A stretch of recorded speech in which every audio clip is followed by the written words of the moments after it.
Hello নমস্কার, কেমন আছেন সবাই? আশা করি সবাই খুব ভালো আছেন। আজকে ডিমের ঝোল হচ্ছে, তাও আবার ডিম ভেজে।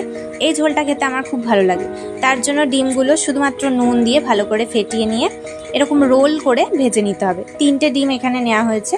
ভালো করে ডিমগুলোকে ভেজে নিতে হবে। আর এরকমভাবে ডিম ভেজে ঝোল করলে আমার খেতে খুব ভালো লাগে, কারণ ডিমের ফ্লেভারটা পুরো ঝোলের মধ্যে খুব ভালো করে বোঝা যায়, দারুণ টেস্ট হয়। যাই হোক, প্রথমে সর্ষের তেলে সেদ্ধ করা আলুগুলো নুন হলুদ দিয়ে ভালো করে লাল করে একদম ভেজে নিতে হবে।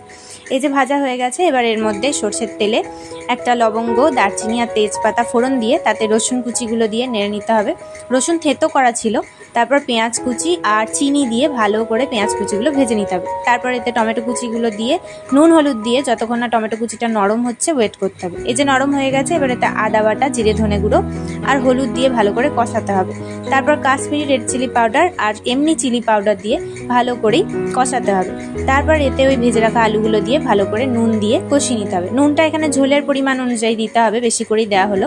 কষানো হয়ে গেছে, তারপর জল ঢেলে ফুটতে দিতে হবে।